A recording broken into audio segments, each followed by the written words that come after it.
لا إله إلا الله.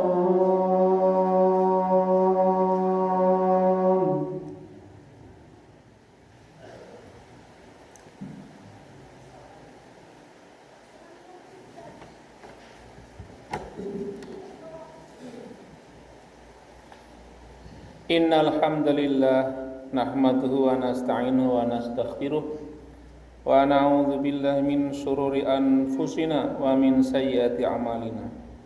May yahdihillahu fala mudhillalah wa may yudlil fala hadiyalah. Asyhadu an la ilaha illallah wahdahu la syarikalah wa asyhadu anna Muhammadan 'abduhu wa rasuluh la nabiyya ba'dah. Allahumma salli wa sallim ala sayyidina Muhammad wa ala alihi wa ashabihi wa mawalah wa la hawla wa la quwwata illa billah. Wa qala ta'ala fi kitabil karim, a'udzu billahi minasy syaithanir rajim. Wa la yakhshal ladzina law taraku min khalfihim dzurriyyatan dhi'afa khafu 'alaihim wal yattaqullaha wa yaqulu qawlan sadida. Ya ayyuhal muslimun rahimakumullah, ittaqullaha haqqa tuqatih wa la tamutunna illa wa antum muslimun. Sama semuanya, saya tadi membacakan surat An-Nisa ayat 9. Surat An-Nisa ayat 9, surat yang keempat. Kalau panjenengan membuka mushaf, dan di sana diperintahkan oleh Allah Subhanahu wa taala kula panjenengan harusnya seyogianya begitu. Seyogianya nggih. Kula panjenengan takut khawatir, andaikan kita meninggalkan generasi yang lemah, anak cucu yang lemah, anak cucu yang ringkih begitu. Nah, keringkian menika nek kula panjenengan saged mungkin pernah membaca pernyataan dari almarhum Eyang Habibie begitu. Itu cakupannya banyak sekali. Ada keringkian secara akademik, jadi mboten pati pinter ngaten niku. Ada fisiknya juga, tidak begitu sehat, gampang sakit. Atau sekarang yang sedang digalakan pemerintah, niku stunting. Terus mungkin ringkih secara ekonomi, artinya secara nafkah nanti dia tidak punya kemampuan diantara mungkin dibanding mungkin teman-temannya yang lain, atau mungkin dibanding bangsa-bangsa yang lain. Ekonominya lemah, ekonominya ringkih. Juga secara mental atau secara psikologis dan lain sebagainya. Nah, ini kemudian dalam program pemerintah sekarang sama semuanya itu terkumpul dalam satu dampak yang diakibatkan oleh yang sudah sering kita dengar barangkali dalam beberapa bulan ini, yaitu tentang stunting, tentang keadaan di mana anak-anak kita itu mengalami pertumbuhan yang lambat, tumbuh pendek. Kadang di desa namanya orang yang cebol begitu. Ini dampaknya nanti kedepannya, kalau panjangan buatan cegah dengan baik, tidak diupayakan secara maksimal untuk menanganinya di 1000 hari pertama kehidupan, jadi semenjak pertemuan antara selnya ayah dan ibunya begitu, sejak konsepsi begitu sampai nanti hanya umur 2 tahun kan ketemunya 1000 hari. Kita ditangani dengan bagus, dengan baik, maka stuntingnya akan berlanjut. Dan stunting itu dampaknya apa? Dia tumbuh pendek dibanding teman-temannya. Tadi betul dikatakan ada kelemahan, keringkian secara fisik gitu. Yang kedua, nanti dia gampang sakit di usia tuanya. Karena apa? Dia pendek, terus jadi kecenderungannya obesitas begitu. Nanti banyak penyakit yang tidak menular bisa menjangkit kepada yang bersangkutan. Dan kemudian tadi secara akademik kemampuannya untuk bersaing secara akademik dengan teman-teman yang sebenarnya dia sangat ketinggalan. Nah, kalau katakanlah generasi kita ke depan seperti itu, alangkah merupakan ancaman yang sangat memprihatinkan untuk masa depan bangsa kita. Makanya kemudian dari pemerintah menargetkan tahun 2024 nanti angka stunting di Indonesia jangan lebih dari 14%. Nah, sekarang mawon di Gunung Kidul di kisaran angka 15 sampai 16. Jadi masih ada waktu untuk kulo panjenengan monggo bersama-sama membantu pemerintah yang membantu kita semuanya agar syukur malah nanti di bawah 14, syukur lagi malah di bawah di bawah 10 atau malah 0% begitu untuk tingkat Gunung Kidul atau setidaknya di tingkat daerah istimewa Yogyakarta. Nah, jamaah semuanya yang berbahagia, makanya kemudian terkait dengan kulo panjenengan menyiapkan generasi yang berkualitas tadi itu, yang pertama langkah pertama nggih kulo panjenengan niku carilah istri pasangan dalam hal ini istri yang subur gitu. Subur artinya apa? Dia bisa memiliki keturunan begitu. Kalau kemudian diciutkan lagi ya kulo panjenengan nek pados pados pasangan istri ya berarti yang perawan begitu, yang perawan. Artinya kan dia masih usia-usia yang produktif. Ketika kita malah mencari janda begitu usia 40 tahun ke sana, itu ya sangat beresiko.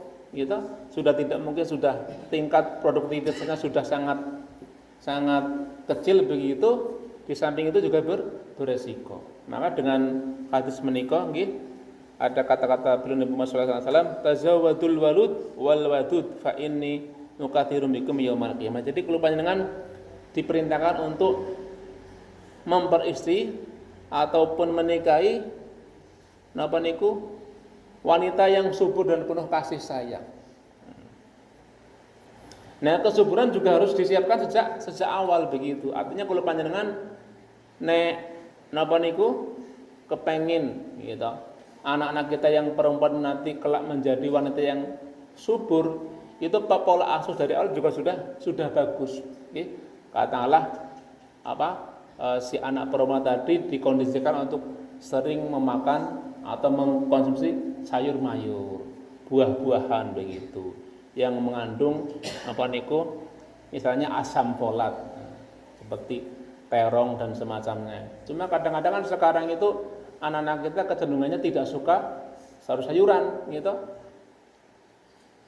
Jangankan terong begitu, untuk semacam bayam atau mungkin katakanlah godong kates misalnya, itu kelihatannya anak-anak kita malah kurang suka, apalagi dengan terong. Padahal dengan makanan seperti terong tadi akan memicu kelak bagaimana mereka menjadi perempuan-perempuan yang subur begitu.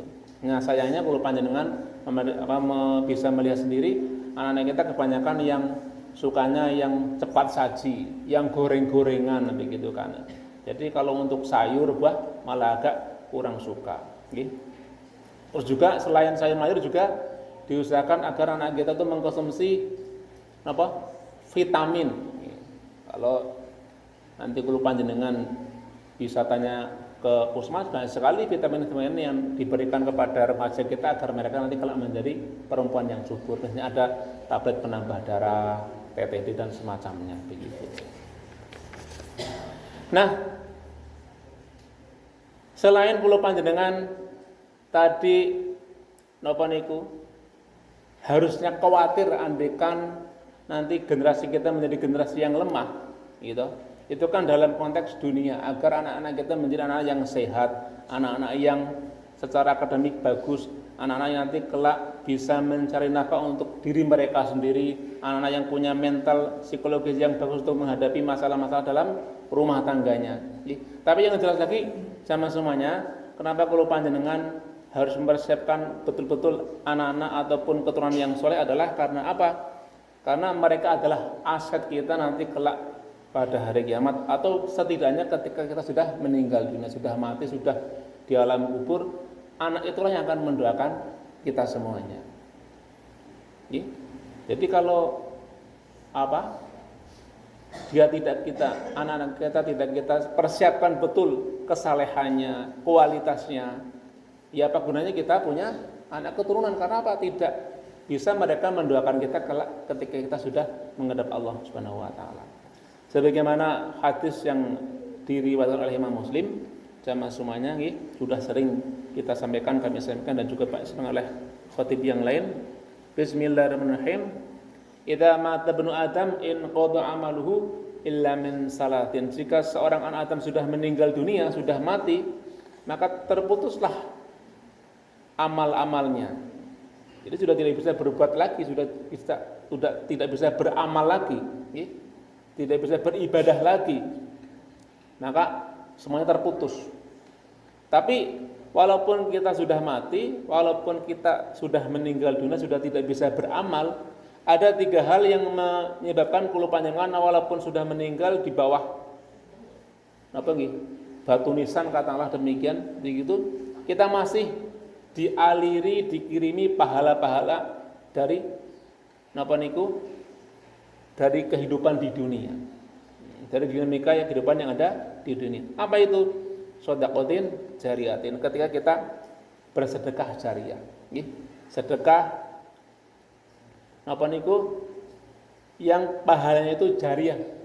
Jariah itu mengalir terus sampai jauh, sampai kapanpun selagi sedekah kita masih digunakan untuk kebaikan, untuk amal kebaikan, untuk amal ibadah, maka sedekah tadi itu akan mengirimkan, akan mengalirkan pahala kepada kita walaupun kita sudah meninggal dunia.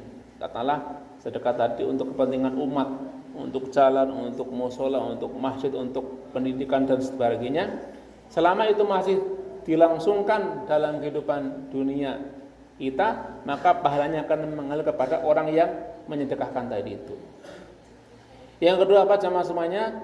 Ilmin yuntafa'u bih, atau ilmu yang membawa manfaat.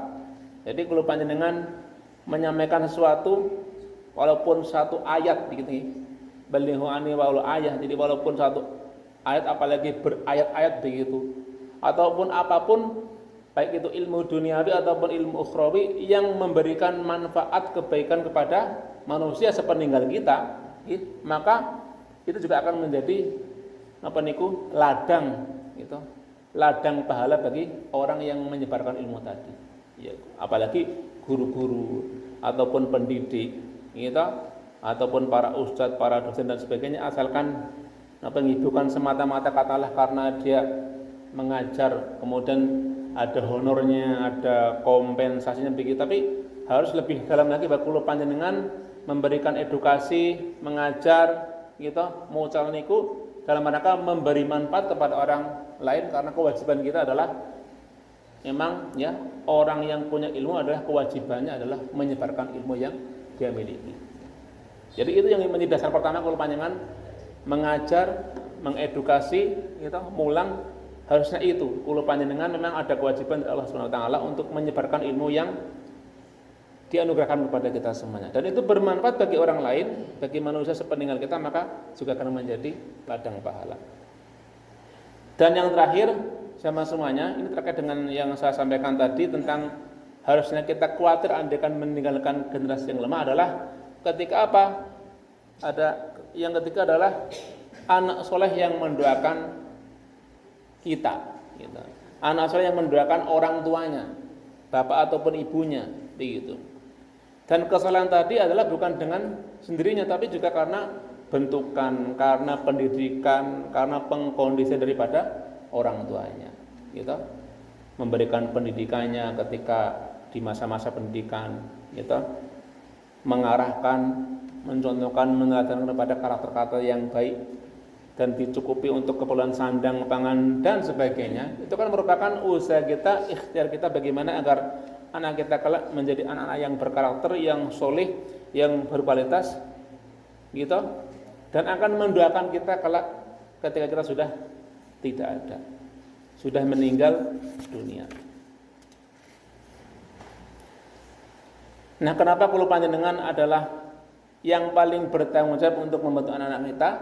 Karena kata Nabi Muhammad SAW, kullu mauludin yuladu alal fitrah, setiap anak dilahirkan dalam keadaan fitrah, suci, fa abahu maka kedua orang tuanya lah yuhawidanihi menjadikan dia Yahudi, ayunasyironihi atau menjadikan dia Nasrani, ayumajusani atau menjadikan dia Majusi. Jadi ini bukan semata-mata terkait dengan agama, tapi bagaimana kulo panjenengan dalam pola asuhnya, apakah akan mengarahkan dia menjadi anak yang soleh ataukah menjadi anak yang tidak soleh. Na'udzubillah, tsumma na'udzubillah. Demikian yang bisa kami sampaikan, semoga bermanfaat untuk saya pribadi terutama dan kepada jamaah semuanya yang dirahmati Allah Subhanahu wa taala. Barakallahu li wa lakum fil Qur'anil azim wa nafa'ani bihi minal ayati wa dzikril hakim. Aqulu qouli hadza fastaghfirullah innallaha wal ghafurur rahim.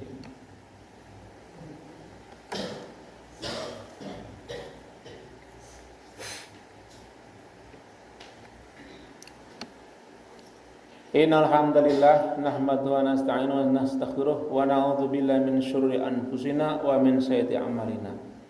Asyhadu an la ilaha illallah wahdahu la syarika lah wa asyhadu anna Muhammadan 'abduhu wa rasuluhu la nabiyya ba'dah.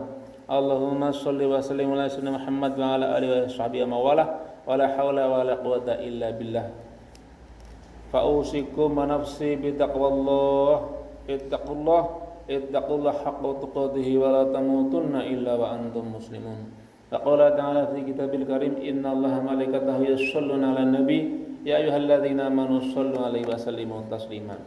Bismillahirrahmanirrahim. Alhamdulillahil alamin hamdan ni'amin hamdash syakirin hamdan yuafi ni'amahu wa mazidah. Ya rabbana lakal hamdu kama yanbaghi li jalali wajhikal karim wa 'azimi sultanik.